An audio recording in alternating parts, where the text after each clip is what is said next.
Yeah, that'll do it.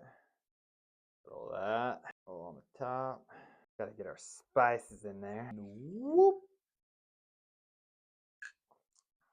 Welcome back to The Take with Tyler, where I am taking on movies, TV shows, your fifth grade science fair, anything that I might find interesting. Today what I'm going to do is I'm going to take on the very talked about and very popular Taylor Sheridan TV show, Landman, and let you know if I think the hype is worth it. Now, if you haven't noticed already, Taylor Sheridan has pretty much completely taken over Paramount Plus. If you don't have Paramount Plus, it's basically just all Taylor Sheridan. Not complaining, it's just all Taylor Sheridan. Now, of course, when it comes to Taylor Sheridan, the work that you're either familiar with or you've at least probably heard of is going to be Yellowstone, the spinoff 1883, the spinoff of that of 1923. If we're lucky, we'll get 2323, which will, of course, be 300 years in the future involving ranching. Probably just Kevin Costner's floating head, all mechanical bulls. But in short, he's had an extremely good run here lately. As long as you like cowboy shit. And for anybody wondering, yes, I will watch anything Taylor Sheridan because it is all badass. Now, Landman follows a familiar feel when it comes to a Taylor Sheridan show. It's a badass dude in a badass environment overcoming completely badass odds. Can't really think of another adjective, but badass will work. So to go ahead and start this show off, they're going to drop us right in the middle of West Texas, and our titular character has a bag over his head. And who is it?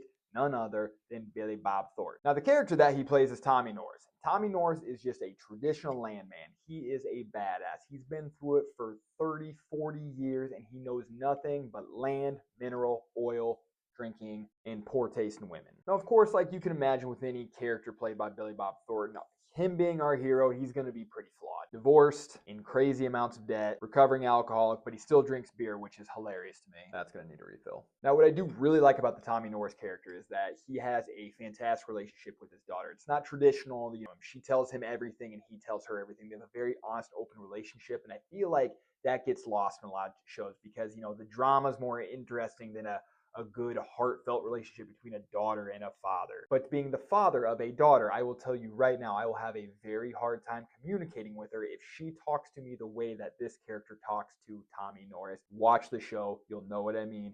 Good God, fathers should not know everything. With Billy Bob being the main character, obviously he's your focal point, but you also have a couple of other big hitters. Ali Larter, who is a fantastic actress known from things like Final Destination. She plays the ex-wife that morphs into the current wife, because just after a couple episodes, she decides, fuck it, why not get remarried? But it keeps her in the show, and honestly, it's a fantastic call because she is a spitfire and she is a very good comedic and brings a wholesome, realistic feel to what it's like to be a wife and a mother to a family that's dealing with an oil rig, family type situation. Not seen a ton throughout the show, but still a very important character is John Hamm, who is the big bad boss of Tommy Norris. When I say bad, I don't mean like bad as in he's a bad, immorally corrupt guy. I am saying that he is bad, some bitch that's writing all the checks. His wife, also played by Demi Moore, another crazy big actress for this show. These are the most notable names that you'll see throughout the entire series. Now, what I like most about this show is throughout the entire season, they keep it pretty realistic.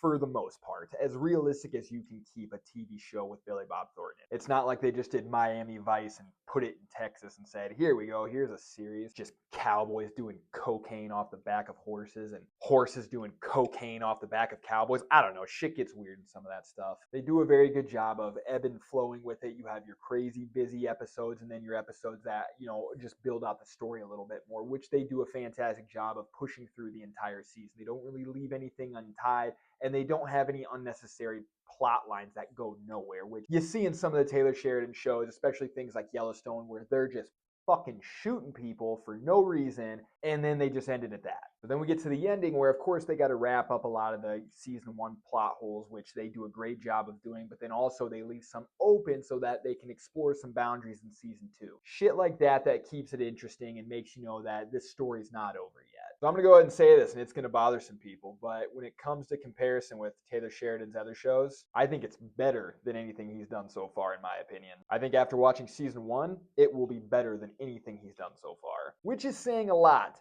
I think it will be better than Yellowstone. My final take is if you have not watched Landman, do yourself a favor, get yourself a Paramount account, and watch Landman. Binge watch the shit out of it. Now, if you don't have a Paramount account, and you're having a hard time explaining to your wife why you need one, tell her that you get free delivery with Walmart if you purchase a Paramount account.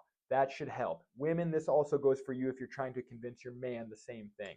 That way, you can order groceries without having to leave your house. Problem solved. Needless to say, I am super excited for what comes of this show. Season 2 is going to be incredible. I have no doubt. Anything Taylor Sheridan produces is incredible, no doubt. So with that, let me know what you guys think of the show. Let me know what you guys think of the video. Leave your comments. Let me know what I should be watching or something else that I can review and give you my take on it. Other than that, I'll see you guys in the next video. Cheers.